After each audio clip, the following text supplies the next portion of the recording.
Hello friends, good morning. कैसे हैं आप लोग? तो स्वागत है आप सभी का teaching at the rate easy में। तो आज हम डिस्कस करने वाले हैं वाइगोत्स्की के बारे में। वाइगोत्स्की जो थे वो रशियन साइकोलॉजिस्ट थे, रशिया के एक मनोवैज्ञानिक थे। वो बात करती है बच्चों के कॉग्निटिव डेवलपमेंट के बारे में। बच्चों का जो संज्ञानात्मक विकास है कि बच्चे का माइंड कैसे काम करता है, उसका थिंकिंग प्रोसेस क्या है, उसी के बारे में क्या वैगोत्स्की बात करती है। तो कॉग्निटिव डेवलपमेंट का मतलब संज्ञानात्मक विकास।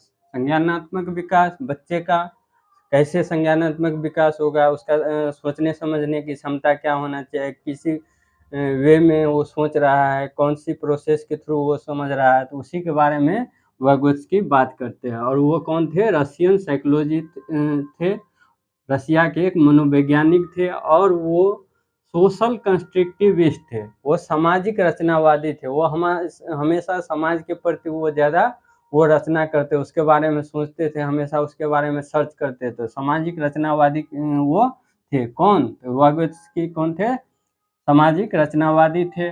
और वो उसने बताया, क्या बताया कि बच्चे का जो विकास है, डेवलपमेंट है, वो क्या है? कंटिन्यूअस प्रोसेस है, हमेशा निरंतर चलने वाली प्रोसेस है, सतत चलने वाली प्रोसेस है, क्रिया है। विकास जो है सतत चलने वाली प्रक्रिया है। कंटिन्यूअस का प्रोसेस का मतलब life long process. Life long process, life long का मतलब लाइफ लॉन्ग प्रोसेस है। क्या है? लाइफ लॉन्ग प्रोसेस है, लाइफ लॉन्ग प्रोसेस है। विकास जो है लाइफ लॉन्ग प्रोसेस है, जीवन प्रयत्न चलने वाली, जीवन प्रयत्न, जीवन प्रयत्न चलने वाली क्या है? प्रक्रिया है विकास, जो माँ के गर्भ से कहाँ तक होता है? गर्भ तक क्या होता है? उसका विकास होता रहता है। उसी के बारे में कौन बात करता है? वैगोत्स्की बात करती है। उसके बाद आता है, कहता है at the initial stage of life. Life के प्रारंभिक अवस्था या शुरुआती दौर के दौरान क्या होता है कि thought and language are independent. Thought का मतलब क्या हो गया? विचार। और लैंग्वेज का मतलब हो गया भाषा। विचार और भाषा क्या होता है? इंडिपेंडेंट होता है, स्वतंत्र होता है, एक दूसरे से कोई रिलेटेड नहीं रहेगा, एक दूसरे से भिन्न होगा। तो कहता है कि वही वाइगोत्स्की कहते हैं कि थॉट और लैंग्वेज जो है शुरुआती दौर में एक दूसरे से क्या होता है? भिन्न होता है। लेकिन अराउंड 3 years लेटर, 3 साल के बाद के दौरान क्या होता है कि थॉट एंड लैंग्वेज आर मर्ज या इंटरेक्शन। थॉट क्या होता है? भाषा और विकास जो होता है 3 साल के बाद मर्ज हो जाता है, एक दूसरे से अंतःक्रिया बना लेता है, एक दूसरे के साथ गठबंधन बना लेती है। 3 साल के बाद जब बच्चा 3 साल हो जाता है, उसके बाद क्या हो जाता है? थॉट और लैंग्वेज दोनों साथ साथ चलता है, कभी ऊपर नीचे होता रहता है। तो उसी के बारे में कहता है कि 3 साल के बाद मर्ज हो जाता है, इंटरेक्शन हो जाता है, अंतःक्रिया बना लेता है थॉट और लैंग्वेज। उसी के बारे में वैगोत्स्की बोलती है। तो यही हुआ, लाइफ के शुरुआती चरण में विचार एवं भाषा स्वतंत्र होते हैं, लेकिन लगभग 3 साल के बाद विचार एवं भाषा अंतःक्रिया क्या कर लेती है? बना लेती है। उसके बाद आता है language believed that. Believe that का मतलब भाषा क्या करती है? भरोसा दिलाती है। क्या दिलाती है? भरोसा दिलाती है कि language develops from social interaction. भाषा का जो विकास होता है कहाँ से होता है? हमारे समाज से होता है, हमारे फैमिली से होता है, हमारे अगल बगल के माहौल से होता है। इन्वायरमेंट, वातावरण क्या है, आपके अगल बगल का सर्कल कैसा है, आपका पीयर्स ग्रुप कैसा है, संगी साथी कैसा है, उसी से क्या होता है? भाषा का विकास होता है। जिस तरह बच्चा का जो गठबंधन होगा, बच्चे का अगल बगल का इन्वायरमेंट होगा, वैसा बच्चा का क्या होगा?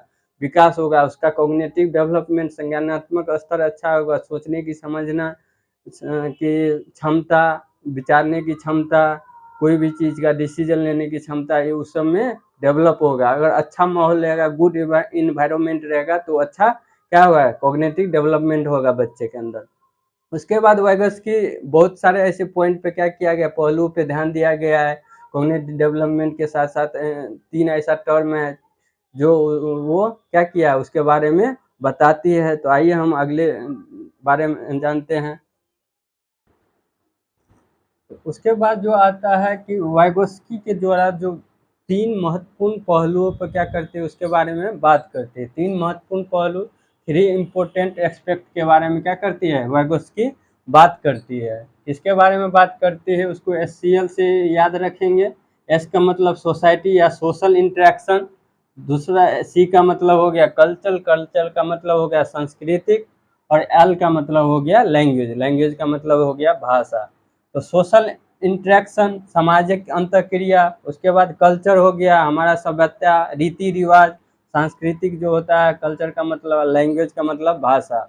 ये एक दूसरे से क्या है, एक को रिलेटेड है, सब अंतःक्रिया एक दूसरे से कहीं ना कहीं हस्तक्षेप करता है, एक दूसरे में के बिना संभव नहीं है। तो ये तीनों क्या है, को रिलेटेड है, कोलैबोरेट करता है। सामाजिक अंतःक्रिया, कल्चर का मतलब क्या हो गया सांस्कृतिक, क्या हो गया सांस्कृतिक, सांस्कृतिक। लैंग्वेज का मतलब हो गया भाषा, और सोशल इंटरेक्शन का मतलब हो गया सामाजिक अंतःक्रिया। तो एस का मतलब क्या सोशल इंटरेक्शन, सोशल इंटरेक्शन का मतलब यही कि बच्चे जो सामाजिक अंतःक्रिया कर, समाज से जो हम भी सीख रहे होते हैं उसी को हम सोशल इंटरेक्शन बोल सकते हैं। कल्चर सांस्कृतिक, जो हमारे समाज के द्वारा जो बनाया गया रीति रिवाज, शादी विवाह हो गया, हिंदू में कुछ अलग ढंग से होता है, मुस्लिम में कुछ और ढंग से होते होंगे, सबका प्रोसेस क्या है अलग अलग ढंग से है। जैसे भैया दूज हो गया, जैसे रक्षाबंधन हो गया, भाई बहन का त्यौहार, यही होता है। मान लो कि बहुत सारे ऐसा पर्व त्यौहार है जो क्या करता है, हिंदू में अलग ढंग से मनाया जाता है, मुस्लिम में कुछ ईद मनाया जाता है, बहुत सारा ऐसा क्या पर्व त्यौहार अलग अलग ढंग से बनाया जाता है, अलग स्टेट में जाने के बाद अलग ढंग से मनाया जाता है। तो यही सब क्या है कल्चर है हमारा। उसके बाद लैंग्वेज, लैंग्वेज भी क्या है भाषा है, तो भाषा को हम समाज से भी सीखते हैं, और भाषा का विकास हमको स्कूल और कॉलेज से भी देखने को मिलता है, और सीखने को भी मिल सकता है, मिलता भी है। तो उसी के बारे में तीन महत्वपूर्ण पहलुओं के बारे में वाइगोत्स्की बात करते हैं। SCL से मैं याद रख सकते हैं, एस का मतलब सोशल इंटरेक्शन, सी से कल्चर, एल से लैंग्वेज। ये तीन कभी भी ऑप्शन में दिख जाए तो उससे क्या करती है वाइगोत्स्की बात करती है। उसके बाद जो होता है वाइगोत्स्की के द्वारा लैंग्वेज क्या करता है, language is the greatest tool for the human being. भाषा जो है मानव जाति को क्या करती है, निर्धारित करती है। सबसे बड़ा क्या है भाषा, सबसे बड़ा उपकरण है, सबसे बड़ा साधन है। अगर भाषा अगर का विकास नहीं होगा तो वो उसके बिना हम नहीं रह सकते हैं। तो इसलिए भाषा का क्या साधन या उपकरण होना बहुत नेसेसरी है। हमारे जीवन में भाषा का रहना बहुत इम्पोर्टेंट पहलू माना जाता है, उसका साधन या उपकरण माना जाता है। उसके बाद भाषा के लिए उसने 3 फॉर्म्स दिए। कितना फॉर्म दिए हैं, 3 रूप या टाइप्स बोल सकते हैं। भाषा को 3 कैटेगरी में बांटा गया, 3 रूप में बांटा गया वाइगोत्स्की के द्वारा। किसके द्वारा, वाइगोत्स्की के द्वारा भाषा को 3 रूप या प्रकार दिया गया। अब 3 रूप कौन कौन है, पहला है सोशल स्पीच, सामाजिक वाक, दूसरा है प्राइवेट स्पीच, और तीसरा है साइलेंट इनर स्पीच, जिसको हम मौन वाक बोल सकते हैं।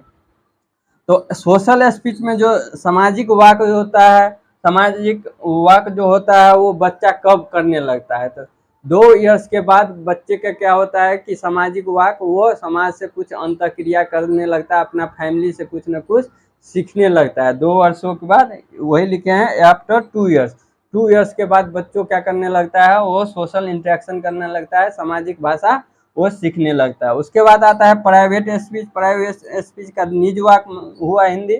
और ये जो है बच्चा 3 से 6 इयर्स के बाद वो बच्चा क्या करने लगा, प्राइवेट स्पीच के बारे में जानकारी लेने लगेगा, और वो अपने अनुसार क्या करेगा, काम करने लगेगा। सेल्फ डायरेक्शन में कोई भी काम करेगा, जो मन हो गया वही कर लिया। जब जिसको जहाँ घूमने का मन हो गया घूमने चला गया, कहीं चला गया, तो अपने मन मर्जी के मालिक बन जाते हैं। कितने, 3 से 6 इयर्स के बीच में वो क्या करता है, प्राइवेट स्पीच करता है। अब तीसरा है साइलेंट इनर स्पीच, जिसको हम मौन वाक बोलते हैं। वो कब आता है, बच्चे 6 से 7 इयर्स के बाद बच्चों में ये silent inner speech, silent inner का स्पीच का मतलब अपने आप से अनुकरण कर रहे थे, अपने आप में माइंड में सोच रहे हैं, कुछ कर रहे होते हैं, उसी को हम साइलेंट इनर स्पीच बोल सकते हैं। कभी कभी हम रीड करते हैं, मुंह बंद करके हम करते हैं, उसको भी हम साइलेंट इनर स्पीच बोल सकते हैं। और यह सेल्फ रेगुलेटेड होता है, अपने आप में होता है, और ऑन एक्शन, अपने कार्य के लिए जाना जाता है। बच्चों को कोई भी कार्य करते हैं हम किस वे में करते हैं, किस मूड में करते हैं, उसी को हम साइलेंट इनर स्पीच बोलते हैं। उसके बाद फिर उसके और कुछ पॉइंट है, उसके बारे में हम डिस्कस करते हैं। इसके बाद दोस्तों some other important terms, Vygotsky के द्वारा कुछ महत्वपूर्ण शब्द दिया गया, कुछ अलग टर्म दिया गया। क्या दिया गया है? जेडपी दिया है। जेडपीडी का मतलब जोन ऑफ प्रोक्सिमल डेवलपमेंट, इसका मतलब हो गया संभावित विकास का क्षेत्र। कोई भी बच्चा जब जन्म लेता है तो कुछ न कुछ उसके लिए कुछ क्या करना पड़ता है? हेल्प करना पड़ता है, उसको गाइड करने की जरूरत पड़ता है। तो वो क्या होता है? ZPD. Learner can do with guidance, वह दायरा जहाँ मदद की जा रही हो। मान लो कि यहाँ पे कोई है, एक बच्चा है, किसी सेंटर में है, कोई बच्चा है, तो बच्चा है जब उसको कुछ क्या कर रहे हैं, उसको सहायता नहीं दे रहे हैं। जब कोई बच्चा होता है तो उसको हम सहायता नहीं दे रहे हैं, तो वही लिखा है कि लर्नर कैन डू अनएडेड, बिना किसी सहायता के। और उसके बाद जो कोई उसको हेल्प कर रहा होता है, उसको गाइड कर रहा होता है, वही दायरा उसको क्या बोलते हैं? जेडपीडी बोलते हैं। क्या बोलते हैं? Zone of proximal development. वह दायरा जहाँ मदद की जा रही है उसी को हम क्या बोलेंगे? जेडपीडी बोलेंगे। क्या बोलेंगे? जेडपीडी बोलेंगे। और ये जो प्रोसेस होगा, प्रोसेस ऑफ हेल्प, मान लो फर्स्ट स्टेप के बाद सेकेंड स्टेप, सेकेंड स्टेप के बाद थर्ड स्टेप, जो ये स्टेप होगा, जो हेल्प होगा, उसी को क्या बोलते हैं? स्काफ फोल्डिंग बोलते हैं। स्काफ फोल्डिंग बोलते हैं, जिसको हम हिंदी में मचान बोल सकते हैं, ढांचा बोल सकते हैं, या पार बोल सकते हैं। स्काफ फोल्डिंग, मान लो कोई बच्चा को क्या हुआ, चाइल्ड को प्रॉब्लम हुआ, अगर वहाँ समझ नहीं रहा है, तो उस बच्चे को हम क्या करते हैं? हिंट देते हैं, उसको संकेत देते हैं, क्यूज देते हैं, कि संकेत देते हैं उसको, कुछ क्या करते हैं? सोल्व करते हैं, हाफ सोल्व कर देते हैं। उसके बाद कहते हैं और बनाने के लिए, जब बनाने के लिए बोलते हैं तो वो क्या होता है? वो सोल्व करता है। तो उसी को हम क्या बोलते हैं? स्काफ फोल्डिंग बोलते हैं। जैसे कि ये क्या है? बच्चा है। बच्चा है तो मान लो ये सीढ़ी है, सीढ़ी पे मान लो अगर कोई बच्चा को कहेगा फिफ्थ फ्लोर पे जाने के लिए, तो वो पहले तो फिफ्थ 1 फ्लोर पे जाएगा, 1 फ्लोर के बाद सेकंड फ्लोर पे, सेकंड फ्लोर के थर्ड, थर्ड से फोर्थ, फोर्थ से फिफ्थ। तो वो प्रोसेस ऑफ हेल्प है, उसी की मदद से वो क्या जाएगा? उसी को हम क्या बोलते हैं? इसका फोल्डिंग बोलते हैं। जैसे कि मान लो कि बच्चा है, बच्चा बचपन में क्या होता है? साइकिल सीखता है। तो जब बच्चा साइकिल सीखता है तो वो तो सीख के नहीं आता है ऑटोमेटिक, वो तो सीखा नहीं रहता, तो उसको सिखाने के लिए क्या करना पड़ता है? उसके फादर हेल्प करता है, उसको टेम्पोररी हेल्प करता है, कुछ दिन हेल्प करता है, उसके बाद वो खुद ब खुद सीख जाता है। जो सीखता है उसके बाद ये जो बच्चा है वो सीख रहा होता है, जो गाइड के थ्रू सीख रहा होता है, वो किसके द्वारा होता है? फादर के द्वारा। तो फादर वो होता है MKO होता है। MKO का मतलब more knowledge other, more knowledge, उससे ज्यादा क्या है? बच्चे से ज्यादा नॉलेज है किसको? पापा को, उनके फादर को। जैसे कि मान लो यहाँ पे कोई क्या है? चाइल्ड है, यहाँ कोई चाइल्ड है, मान लो ये क्या है? साइकिल है,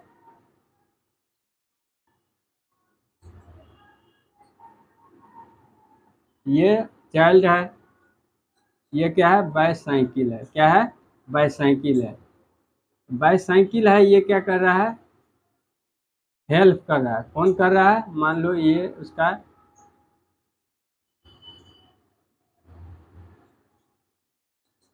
उसका क्या है? फादर है। क्या है? फादर है। क्या है? फादर है। मान लो ये बच्चा है, ये बच्चा क्या कर रहा है? साइकिल सीख रहा है। साइकिल जो सीख रहा है तो वो क्या कर रहा है? उसके पापा को मदद लेता है। जब पापा मदद करता है, जो गाइड करता है, क्या करता है? हेल्प करता है, मदद करता है, तो वो क्या है? मोर नॉलेज अदर है। ये MKO हो गया, बच्चे से ज्यादा सीखा है, बच्चे से ज्यादा नॉलेज है, तो उसका पापा क्या हो गया? MKO हो गया। और वो जो प्रोसेस है, जो पापा के द्वारा प्रोसेस किया गया है, जो ये प्रोसेस है हेल्प करने का, जो प्रोसेस है, क्या है? प्रोसेस है, उसी को हम क्या बोलते हैं? स्कैप फोल्डिंग बोलते हैं। क्या बोलते हैं? स्कैप फोल्डिंग बोलते हैं। उसी को हम स्कैप फोल्डिंग बोलते हैं, उसको ढांचा बोलते हैं या मचान बोलते हैं। क्या बोलते हैं? मचान बोलते हैं। उसी को हम क्या? ढांचा और या मचान बोलते हैं। उसके बाद आता है वाइगोत्स्की के द्वारा क्या किया गया है? बहुत सारे ऐसे टर्म दिया गया, उस पॉइंट को ध्यान में रखना है। वाइगोत्स्की द्वारा कौन कौन ऐसा टर्म है, उसमें कौन कौन मेन पॉइंट है, उसके बारे में देखते हैं। तो वाइगोस्की के द्वारा जो बताया गया है, कहा गया है कि बच्चा जो है सबसे पहले किसमें, ग्रुप में सीखता है। क्या, चाइल्ड जो है क्या है, बच्चा जो है ग्रुप में सीखते हैं। उसके बाद सोशल इंटरेक्शन, सामाजिक अंतःक्रिया, फैमिली में कैसा उसका बॉन्ड है, कैसे उसका माहौल है, तो समाज से सीखता है, अपने फैमिली से सीखता है। उसके बाद पीयर ट्यूटोरिंग, पीयर्स ट्यूटोरिंग का मतलब होता है क्या, साथी समूह के से शिक्षण करना, साथी जो उसके ग्रुप का एज का बच्चा है उसके साथ क्या करना, खेलना, उससे कुछ ना कुछ सीखना, तो पीयर्स ट्यूटोरिंग हो जाता है। ये सब टर्म आता है क्वेश्चन में, ये सब टर्म आएगा तो वो कहीं ना कहीं रिलेट किससे होगा, वाइगोत्स्की से क्या होगा, रिलेट होगा। उसके बाद है कोलाबोरेट लर्निंग, जब दो बच्चा क्या करेगा, लर्निंग कर रहा होगा, सेम एज का बच्चा जब होगा कोलाबोरेट करेगा, जब दो के बीच, तब क्या होगा, कोलाबोरेट होगा। जब दो बच्चा आपस में एक दूसरे से सीखेगा तो कोलाबोरेट लर्निंग होगा। उसके बाद आता है कोऑपरेटिव लर्निंग। कोलाबोरेट क्या होता था, ओनली दो बच्चे के बीच में लर्निंग होता था या सीखता था। अब कोऑपरेट लर्निंग होता है एक ही एज के बच्चे, सेम मान लीजिए अगर 5th क्लास का बच्चा है तो 5th क्लास में बहुत सारा स्टूडेंट होगा, तो बहुत सारा स्टूडेंट मिल करके कार्य करना, एक दूसरे से सीखना, दो या दो से ज़्यादा, 5 भी हो सकता है, 10 भी का ग्रुप बना करके एक दूसरे से सीखना, तो वही हो गया कोऑपरेटिव लर्निंग। वो भी किसके अंतर्गत आ जाता है, वाइगोस्की के अंतर्गत। उसके बाद रेसिप्रोकल लर्निंग हो गया। रेसिप्रोकल लर्निंग का मतलब क्या हो गया, टीचर स्टूडेंट एक दूसरे से क्या करना, सीखना। टीचर भी स्टूडेंट से सीख रहा होता है, स्टूडेंट भी क्या कर रहा है, सीख रहा होता है। टीचर स्टूडेंट लर्निंग होगा, क्या होगा, टीचर स्टूडेंट लर्निंग होगा, क्या होगा, टीचर स्टूडेंट लर्निंग होगा। टीचर स्टूडेंट से सीखेगा, स्टूडेंट टीचर से सीखेगा, तो वो उसी को बोलते हैं रेसिप्रोकल लर्निंग। कभी कभी ये भी एग्जाम में देखने को मिलता है, तो वो सब पॉइंट को बहुत ध्यान से रखना है, बहुत ध्यान में रखना है, वो सब बहुत बार आ गया है और पूछा भी गया है। उसके बाद असिस्टिव लर्निंग। असिस्टिव लर्निंग का मतलब क्या हो गया, असिस्टिव लर्निंग का मतलब हो गया यही कि हम कोई चीज़ जो सीख रहे होते हैं किसी के सहायता से सीख रहे थे, गाइड से, हेल्प से, उसी को हम बोलते हैं असिस्टिव लर्निंग। यानी जो हमको हेल्प कर रहा होता है, जो मदद कर रहा होगा, कोई गाइड कर रहा होगा, उसी को हम क्या बोलेंगे, असिस्टिव लर्निंग होगा। ये सब पॉइंट था। तो वाइगोत्स्की के अंतर्गत क्या क्या क्या ऐसा टर्म आ गया, तो पहला क्या आ गया, स्कैप फोल्डिंग आ गया, क्या आ गया, स्कैप फोल्डिंग आ गया है। उसके बाद MKO आ गया, मोर नॉलेज अदर। ये भी क्वेश्चन आ जाता है, ऑप्शन में देगा MKO क्या होता है। मान लो स्कैप फोल्डिंग है, कोई बच्चा को क्या कर रहा है, टेम्पोररी हेल्प दिया जा रहा है, तो वो MKO होगा या स्कैप फोल्डिंग होगा, या बहुत सारा ऑप्शन दे देगा, 4 ऑप्शन, उसमें से एक को आपको सिलेक्ट करना है।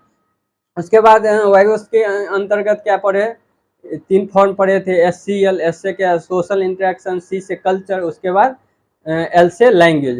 ये वाइगोत्स्की की बात करती हैं। उसके बाद SPS 3 प्रकार दिए थे। S से क्या हो गया, सोशल स्पीच हो गया। उसके बाद P से क्या हो गया, प्राइवेट स्पीच हो गया, और S से फिर हो गया साइलेंट इनर स्पीच। तो S से सोशल इंटरेक्शन जो होगा, 2 वर्ष के बाद बच्चे क्या करने का, अपने फैमिली से क्या इंटरेक्शन करने लगेगा, वो सीखने लगेगा, कुछ ना कुछ सीखने लगेगा। उसके बाद प्राइवेट स्पीच जो आता है, जिसको निज वाक बोलते हैं, वो 3 वर्ष से लेके 6 वर्ष के बीच में बच्चा क्या करेगा, सीखने लगेगा, अपने आप से कुछ ना कुछ सीख रहा होगा, अपने अपना कुछ ना कुछ कर रहा होगा, जहाँ मन होगा वहाँ चले जाएगा, कुछ सेल्फ डायरेक्शन, अपने आप डायरेक्शन, जहाँ जो मन होगा वो करेगा। उसके बाद आता है साइलेंट इनर स्पीच, जिसको मौन वाक बोलते हैं। वो अपने एक्शन, अपने अनुसार कोई भी काम कर सकता है, अपने आप को थिंकिंग कर सकता है, अपने आप में अनुकरण कर सकता है, अपने आप के बारे में सोच रहा होता है। तो ये सब क्या था, वाइगोत्स्की के बारे में ये सब टर्म था, वो सब ध्यान में बहुत रखना जरूरी है। उसके अंतर्गत SPS आ जाता है। SPS का मतलब सोशल स्पीच, P से प्राइवेट स्पीच, S से साइलेंट इनर स्पीच, फिर SCL आ जाता है, S से सोशल इंटरेक्शन, उसके C से कल्चर, L से लैंग्वेज। ये सब पॉइंट जो आएगा सीधा वाइगोत्स्की से रिलेटेड होगा। तो यही सब पॉइंट था, वही सब वाइगोत्स्की उसके बारे में बताया गया है। अगर यही आप वीडियो को यहीं समाप्त करते हैं। आप अगर इस चैनल पर नए हैं तो मेरे चैनल को सब्सक्राइब कर लीजिए। अगर आप इस तरह का वीडियो चाहते हैं तो आगे इस तरह का वीडियो आपको इस चैनल पर मिलती रहेगी। तो ओके, धन्यवाद।